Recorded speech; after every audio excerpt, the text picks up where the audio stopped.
In the desolate plains of what is now Sindh, Pakistan, the ruins of Mohenjo-Daro whisper secrets from a time long forgotten. Unearthed in the 1920s, this ancient metropolis of the Indus Valley civilization, flourishing around 2500 BCE, stands as a testament to human ingenuity, with its grid-like streets, advanced drainage systems and monumental architecture. Yet, beneath its silent grandeur lies a riddle that has confounded scholars, archaeologists and dreamers alike.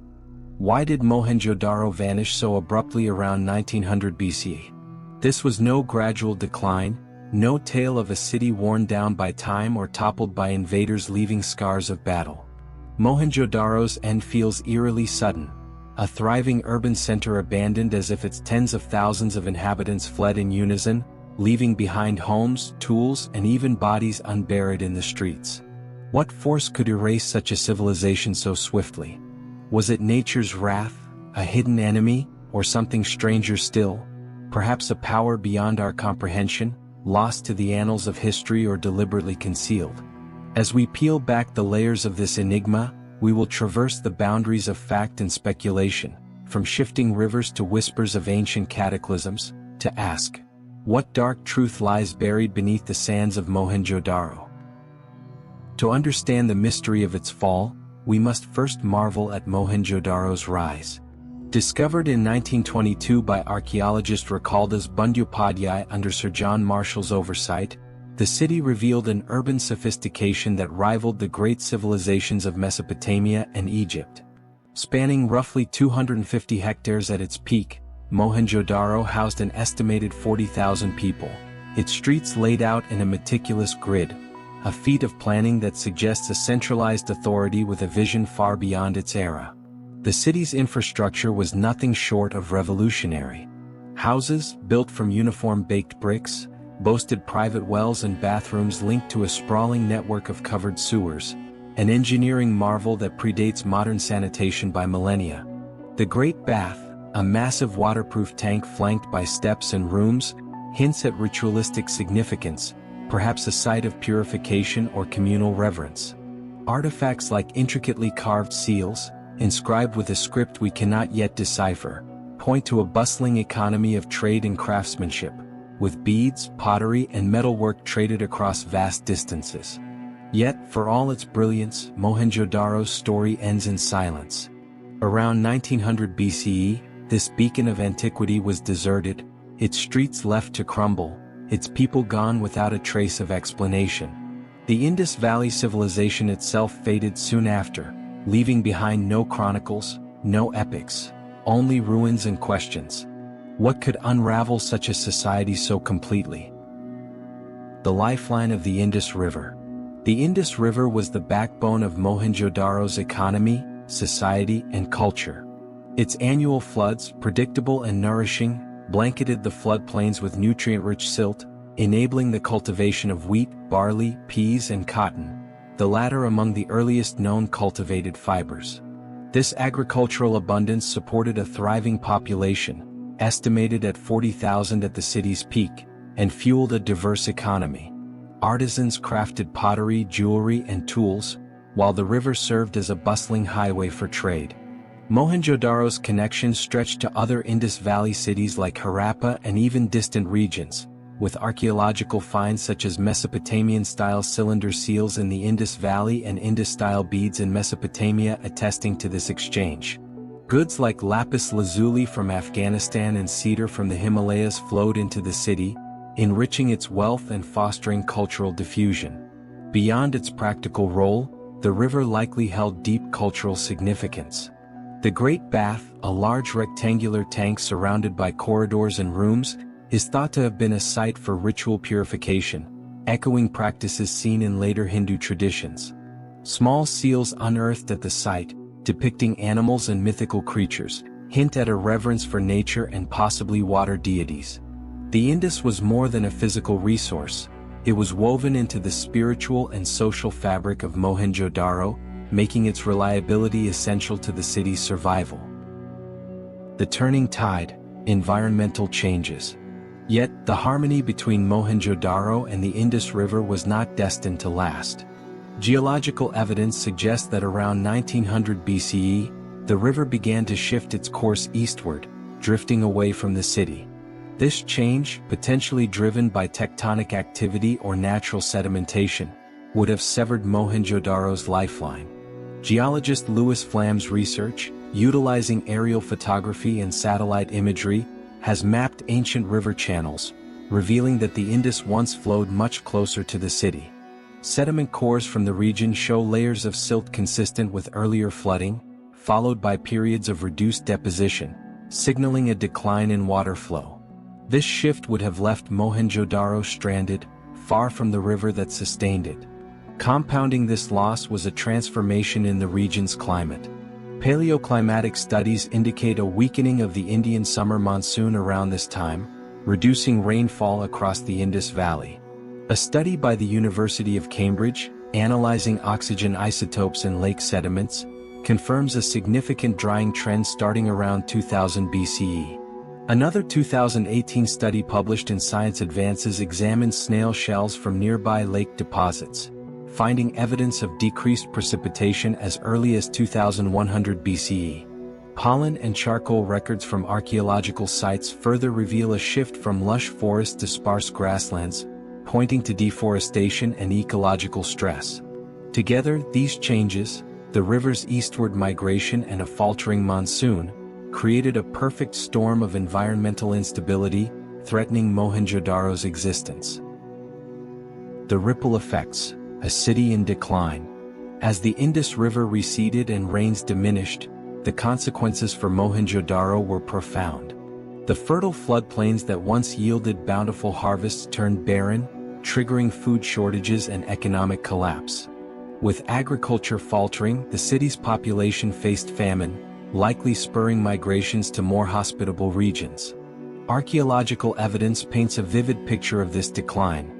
Later layers of the city reveal buildings subdivided into smaller, cramped spaces, a sign of overcrowding or resource scarcity. The quality of pottery and artifacts deteriorates, suggesting a loss of skilled craftsmanship or a shift from luxury production to mere survival. The inhabitants fought to adapt.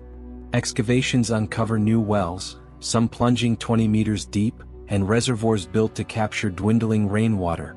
Desperate measures to secure water as the river slipped away. Yet these efforts proved inadequate. Silt deposits in the streets and drains hint at another challenge. Sporadic flooding, possibly from the river's altered course, overwhelmed the city's advanced drainage system. As water became scarce, social tensions likely escalated. Elites may have hoarded resources, leaving commoners in deprivation, while the centralized authority that once maintained order weakened. The abandonment of public works and the neglect of infrastructure signal a society unraveling under environmental pressure, its once thriving streets falling silent. Challenging the hypothesis, alternative views. While the environmental hypothesis offers a compelling narrative, it is not without debate. Some scholars propose that invasion by Indo-Aryan tribes could have driven Mohenjo-Daro's decline. Yet this theory falters under scrutiny. No fortifications, weapons, or skeletal evidence of violence have been found, casting doubt on a military collapse. Others suggest internal factors such as overpopulation or resource mismanagement, but the archaeological record offers little support. No signs of widespread destruction or societal upheaval appear. A tectonic explanation posits that earthquakes altered the river's path or damaged the city, but the region's seismic activity lacks direct evidence of a catastrophic event at the critical time. Another idea, salinization of farmland from irrigation, is undermined by soil studies showing no significant salt buildup. The environmental hypothesis stands out for its integration of geological and climatic data, gaining favor among modern researchers. Scholars like Gregory Possehl advocate a blend of environmental and social factors, while Jim Schaefer argues for cultural transformation rather than collapse.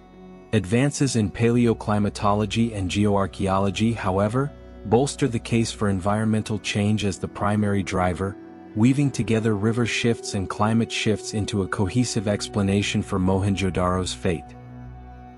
A cautionary tale for today. The environmental hypothesis not only unravels the mystery of Mohenjo-Daro's disappearance but also offers a timeless lesson. It reveals how gradual environmental shifts, imperceptible in the short term, can accumulate to dismantle even the most advanced societies. This ancient city story mirrors modern challenges, where climate change threatens communities worldwide. The drying of rivers, the failure of rains, and the fragility of human systems echo in today's headlines, urging us to heed history's warnings. Mohenjo-Daro reminds us that prosperity is not guaranteed. It depends on a delicate balance with nature, one that demands resilience and adaptability. As we piece together this ancient puzzle, the environmental hypothesis emerges as a powerful narrative of nature's betrayal. It underscores the interplay between human civilization and the natural world, a relationship as vital today as it was 4,000 years ago. While questions linger, the fate of Mohenjo-Daro serves as a haunting reminder. Even the greatest cities can fade when the forces that sustain them turn away. In its silent ruins, we find not just a lost past but a call to protect the ecosystems on which our future depends. The Aryan invasion theory emerged in the 19th century, rooted in the work of European linguists who identified striking similarities between Sanskrit, the language of ancient India, and various European languages like Latin and Greek. These scholars proposed the existence of an Indo-European people, the Aryans, who migrated from a homeland, possibly the Central Asian steppes, spreading their language and culture across vast regions. By the early 20th century, this linguistic model evolved into a historical narrative of conquest, particularly in India. The decline of the Indus Valley civilization, including Mohenjo-Daro, around the same period as the estimated arrival of the Aryans, circa 1500 BCE, seemed to offer a convenient explanation.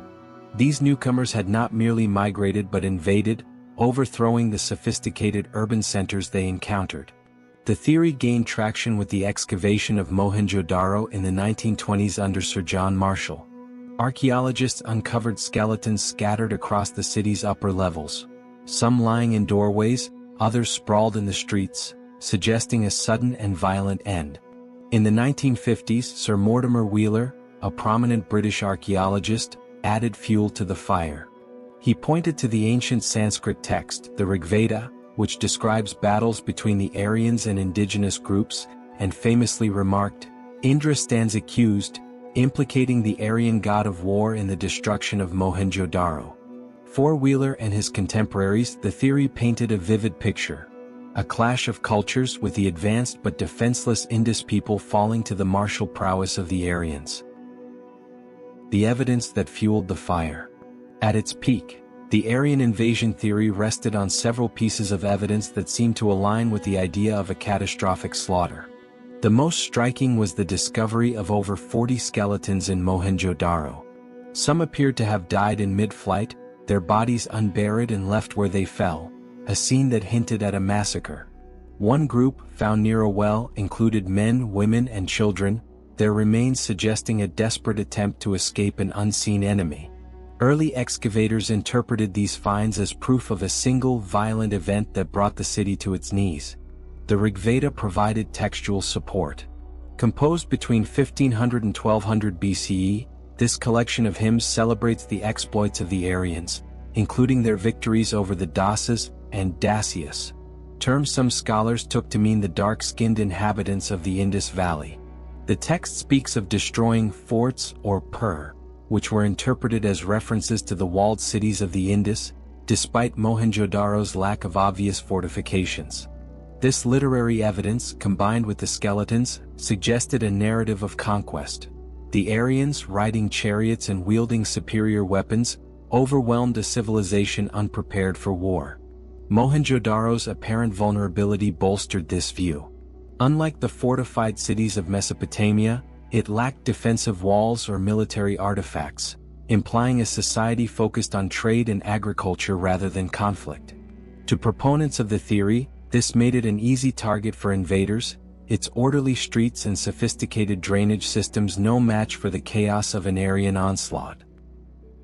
Cracks in the foundation. Despite its initial appeal, the Aryan invasion theory began to unravel as archaeology advanced. In the 1960s, George F. Dales, an American archaeologist, re-examined Mohenjo-Daro skeletons and found they did not all belong to the same time period. Some showed signs of disease or injury unrelated to warfare, while others predated or post-dated the city's decline. Far from a single massacre, these remains spanned centuries, undermining the idea of a sudden violent end. Moreover, there were no mass graves, no layers of ash from burning buildings, and no weapons, hallmarks one would expect from a sacked city. The Rigveda's role also came under scrutiny. Written centuries after Mohenjo-Daro's abandonment, its references to conflict are too vague to tie directly to the Indus Valley. The forts could refer to any number of structures, and the dasas might represent rival Aryan tribes rather than Indus inhabitants. Linguistically, the Aryan arrival is now seen as a gradual migration, not a lightning-fast invasion. The absence of chariot remains or other military technology in the Indus Valley further weakens the case. Perhaps most telling is the broader archaeological picture. Across Indus sites like Harappa and Dhalavira, there's little evidence of widespread destruction around 1900 BCE. Mohenjo-Daro itself shows signs of gradual decline, shrinking populations, deteriorating infrastructure, and shifting settlement patterns, rather than a dramatic collapse. Its treasures, like seals and pottery, remained intact, suggesting abandonment, not looting. Theory's broader impact. Beyond its archaeological flaws, the Aryan invasion theory carries significant cultural and political weight. In the colonial era, British scholars used it to portray India as a land shaped by successive waves of foreign rule, implicitly justifying their own presence. The racial undertones, light-skinned Aryans conquering darker natives, aligned with imperial ideologies, embedding the theory in a narrative of superiority. In modern India, it has sparked fierce debate, with some rejecting it as a colonial lie and others reimagining the Aryans as indigenous. Historian Ramala Thapar has cautioned against its oversimplification, arguing that it reduces India's complex past to a single dubious event. The modern verdict. Today, the consensus leans heavily against the Aryan invasion as the cause of Mohenjo-Daro's fall. Scholars favor environmental explanations. Climate change, tectonic shifts, and the drying of the Ghaggar-Hakra river system likely disrupted agriculture and trade, prompting a slow exodus. The Aryans, if they arrived as a distinct group, likely blended into the region over centuries, their influence more subtle than savage. Yet, the image of an Aryan shadow lingers in popular culture, its drama hard to resist. Mohenjo-Daro's silent ruins invite such stories, but the truth, less theatrical, more intricate, lies in the gradual unraveling of a civilization, not the clash of swords. The unthinkable, a nuclear cataclysm? Now, let us step into the shadows of conjecture, where the line between history and myth blurs. Some theorists, dismissed by mainstream scholars yet persistent in their claims, propose that Mohenjo-Daro fell to a force beyond ancient comprehension, a nuclear explosion. The evidence? Vitrified pottery and bricks, fused as if by extreme heat, and those unburied skeletons, which some insist bear traces of radiation. Proponents, like writer David Hatcher Childress, draw parallels to ancient Indian texts, the Mahabharata and Ramayana, describing weapons of apocalyptic power.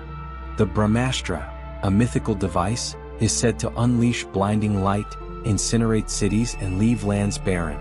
Could Mohenjo-Daro have been ground zero for such an event, its people vaporized or scattered by a blast from a forgotten technology, or an extraterrestrial hand? The theory is tantalizing, almost cinematic. A civilization so advanced it courted destruction, or one caught in a cosmic conflict we can scarcely imagine. Yet, science dismantles it with cold precision. Vitrification can result from high-temperature kills, common in pottery making, not a nuclear inferno. The skeletons show no radiation damage, and the Mahabharata's composition postdates the Indus decline by centuries. Still, the idea persists, whispering of a cover-up. Perhaps the ancients knew more than we dare admit, their knowledge buried with their cities.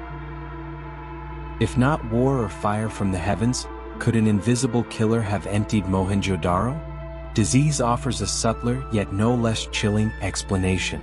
The city's drainage system, a marvel of engineering, may have become its Achilles heel. Periodic flooding, evidenced in sediment layers, could have contaminated wells and sewers, breeding waterborne pathogens like cholera or dysentery. An epidemic might have swept through the dense population, leaving survivors too few or too terrified to bury their dead. Social collapse could have followed, overpopulation straining resources, trade faltering as the rivers shifted, and unrest fracturing the city's order. The unburied skeletons then might not mark a sudden massacre but a slow unraveling, a society too broken to mourn its losses. Yet this theory too lacks hard proof. No mass graves or clear signs of plague have surfaced, and Mohenjo-Daro's decline feels too swift for a lingering decay. Was disease a silent accomplice, or are we missing a darker catalyst?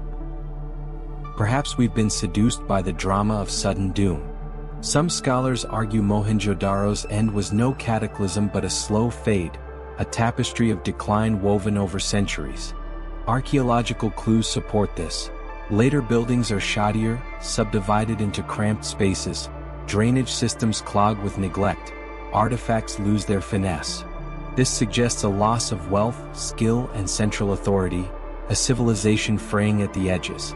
Environmental shifts, the drying Gagar-Hakra erratic monsoons, may have eroded the economy, while trade routes withered and new cultural groups, like the Aryans, encroached. The inhabitants might have drifted away, seeking greener lands, leaving Mohenjo-Daro to crumble into obscurity. But this gradualist view clashes with the city's eerie preservation. Tools left behind, homes intact, as if departure came not in trickles but in a single desperate wave. Could this be the final act of a longer drama, or does it mask a sudden, unseen trigger? As we sift through these theories, floods, invaders, plagues, and slow decay, none fully satisfy. Each offers a piece of the puzzle, yet the picture remains maddeningly incomplete. Perhaps the truth is a confluence of woes. Environmental stress weakening Mohenjo-Daro, disease thinning its ranks, and social chaos delivering the fatal blow. Or perhaps we've overlooked the unthinkable, a deliberate silencing of the city's story. Consider this: the Indus script remains undeciphered.